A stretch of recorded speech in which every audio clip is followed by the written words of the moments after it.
provide the ASMs with explosives. So essentially, not the ASMs. Woodcross.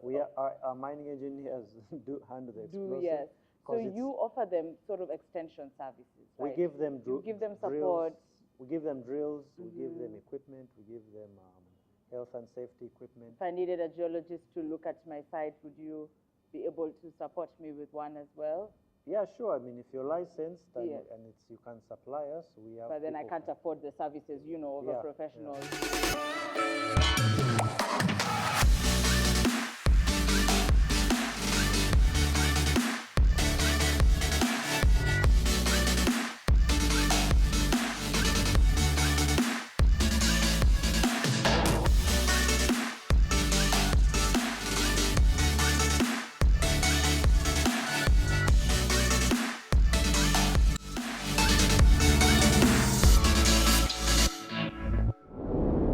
Hello, everyone, and welcome to this episode of the Everything Energy and Extractives podcast, hosted by yours truly, the Uganda Chamber of Energy and Minerals.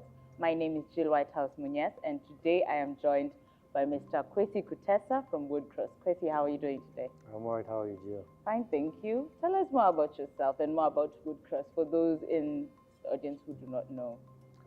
My name is Kwesi Kutesa. I've been with Woodcross Resources for about 2 years. My role is Government Liaison Officer. So mainly, the story of Woodcross would explain why I joined it. Woodcross Capital, the mother company in Dubai, raised capital and invested in cassiterite mining in southwestern Uganda. A few days after acquiring the mines, the president put a ban on the export of mineral ore, so insisting for value addition. So the company quickly had to figure out how to add value, how to invest further into a refinery, and there were so many changes around that time with the laws and the policy, and with the Mineral Act being passed 2022.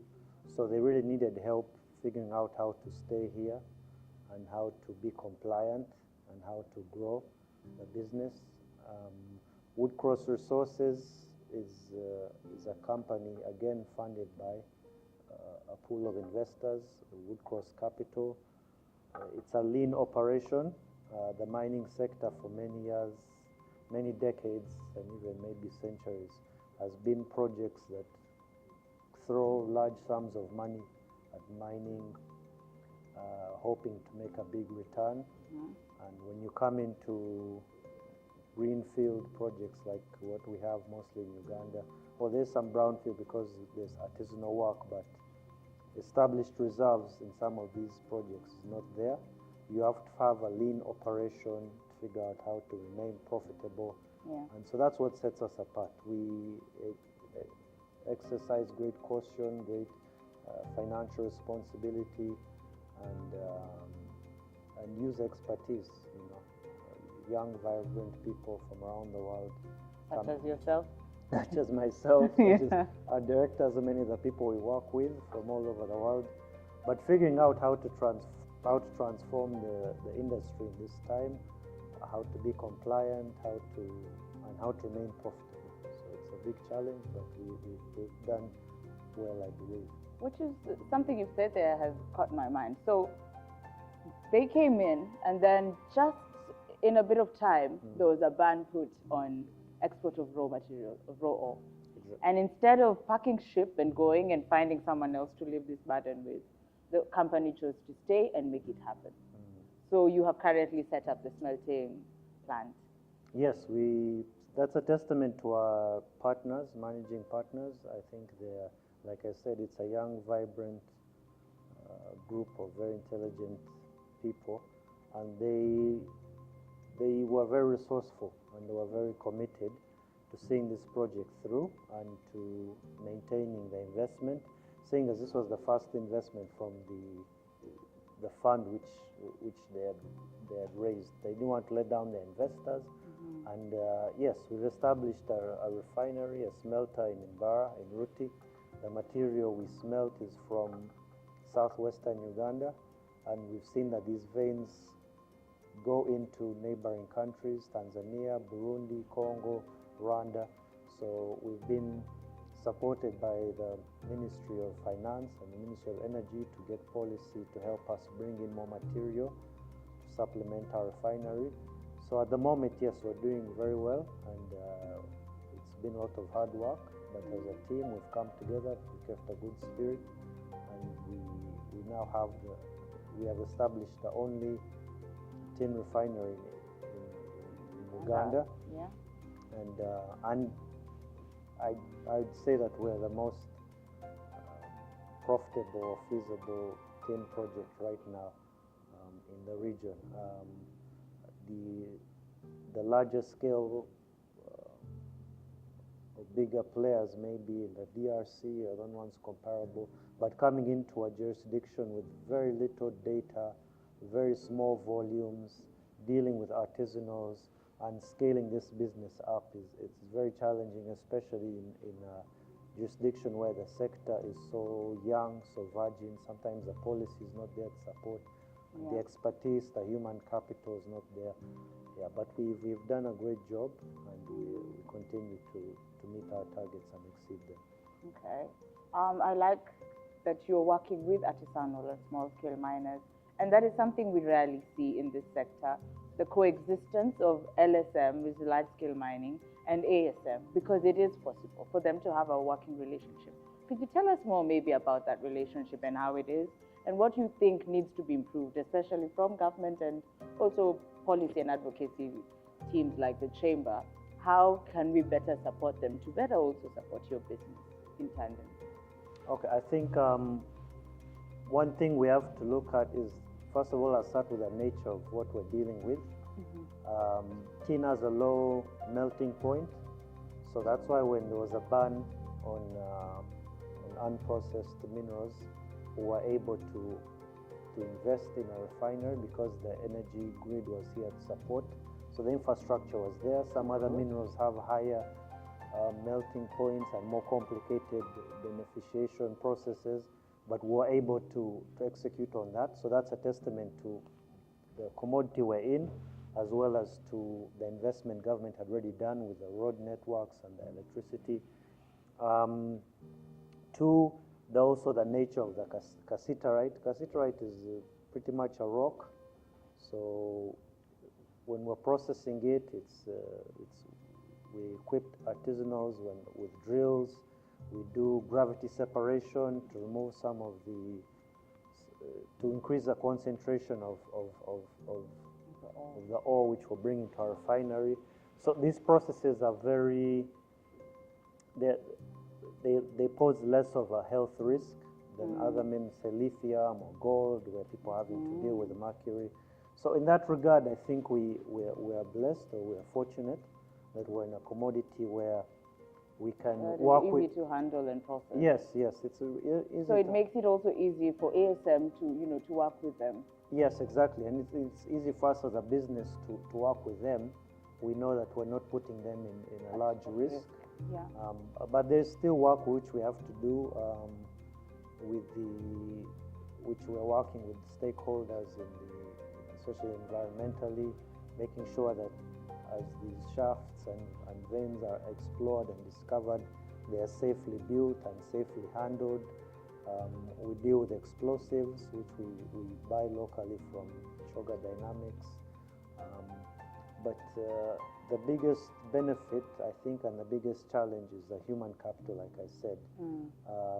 Many of the people we employ have been educated locally, but there's still a lot more work which needs to be done to carve out these jobs and to make people aware of them.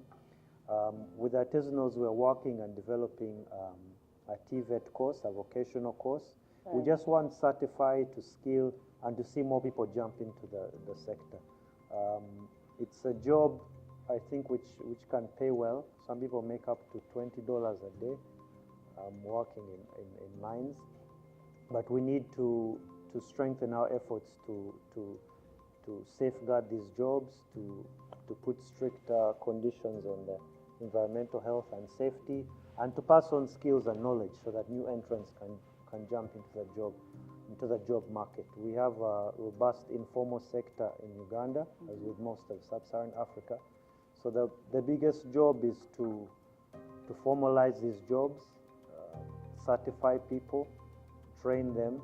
Like we're working with institutions, with universities, with Busitema. We're trying to establish stronger ties with MAST, and many of the qualified people we get are trained here. But as we go downstream into vocational work, there's a big gap which we're trying to develop. And I also think it's important for early learners. Some of these things should be incorporated into the syllabus. Yeah. From primary to secondary. Clubs, something as simple as clubs in high school, you know. Yeah, Geology clubs, exactly. Clubs, holiday programs. We're trying to formulate now an internship for people who are finishing their holiday vacation, come in our refinery, be exposed to the sector, so for career guidance. But even the basic knowledge, you know, we studied in primary and secondary about lakes in Canada. No one told us about cassiterite in Isinji or some of these things. We need to really put this knowledge in the minds of young people, because this sector is a lifelong pursuit. Someone needs to come in and work their whole life to make a substantive contribution. Like I said, we run a lean operation. We leverage a lot on local expertise. We try to avoid what many projects do of bringing in expensive experts, paying them hundreds of thousands of dollars. These are some of the things which make projects collapse, and this is money and income which our local people could be benefiting from. So the largest investment, I think, should be in the human capital. The energy, the infrastructure, it's come on board and it's supporting and making what we do possible. And then the policy is also guided by the demands of the local community. If we don't give visibility, if we don't give formal training, if we don't properly register artisanals and some of the people we employ, they don't have the voice or the reforms which can create more jobs for them. Yeah. So I think education is key, and developing the human capacity of the sector. I think that's the biggest key. You had mentioned that, you know, we provide them with, you provide the ASMs with explosives. So essentially, not the ASMs. Woodcross. Our mining engineers do handle the explosives. Yes. So you offer them sort of extension services, right? We give them you give them support. Drills. We give them drills. We give them equipment. We give them health and safety equipment. If I needed a geologist to look at my site, would you be able to support me with one as well? Yeah, sure. I mean, if you're licensed and you can supply us, we have. But then I can't afford the services, you know, of a professional. You would. So and I feel in such a way brings us back to the thing of the coexistence. You're really supporting this small economy around who provide to you. You're supporting them to grow. You're supporting them to become better. And by holding them accountable to some standards, like you said, environmental standards, making sure there's no children in their mines, inherently it's building up that sector. So Woodcross is doing an amazing job. Thank you. Maybe as a parting shot, what would you want the chamber to take forward in terms of policy and advocating for the sector? What should we push for the next nearby future? I think the biggest thing, like I said, is education. Education. Work with Ministry of Education. Make sure that all of the demands, all of the queries we bring you, not only us but other people in the mining industry, turn this information, address these problems, and have them trickle down into the education. In school, we used to have debates about is fire better than what, or what. Is mom better than dad? so some of the debates we have there at these conferences, if learners could start having them in primary, I think we'd have a much better country if people are more exposed to these topics, to these opportunities. So starting now to engage developed communities. I mean, people have been doing things a certain way for decades, and having to now educate them about environmental health and safety, about environmental responsibility, about safety. Some people, we give them safety equipment and they don't want it. They say, no, this has slowed us down. True. We've not been It's using heavy it. because they have not been used to it. But if they had been trained, this is something that came from even high school. They're sensitized on this. By the time you're getting into the field, can work better. And yes, Chamber has actually taken up this mantle. This is why we set up the Uganda Chamber of Energy and Minerals, the Junior Chamber. This is for young professionals and for students. But I think we need to take it a step further, as you've said. We need to troubleshoot and see in the next 10 years, what are the jobs that we're going to need the most, and start working backwards. So start developing the courses that can feed into the sector, because we keep saying, let's build the mineral sector. However, we need the labor force, as you've said. And that's something we're championing and taking forward. Any parting shots for us as we close up this podcast? Just thank you for these engagements, of course. When we come here, we connect and we grow in knowledge and understanding. But I have to stress the biggest investment is the human capital. Once we have people here to transform these sectors, the money will come, like they say. The energy, the infrastructure, all of that is just an investment decision. But the biggest risk is the policy. As the government allow you to do what you're trying to do, the judiciary, the courts going to honor the laws, and then the human capital. Even where the policy is not there, even where the laws are struggling to catch up with what's going on, if people have knowledge and can give you value, people will invest in them. And we have a lot of people who want to invest in the sector, but they are looking at the environment and they say, can I trust Ugandans with my money? Can they deliver? So that's the biggest thing I think as a community we need to stress is standards, professionalism, and knowledge. Once we have those, then the sector will unlock. For success, yeah. Thank you so much for coming to our podcast, Kirsty. Thank you for having me. Amazing.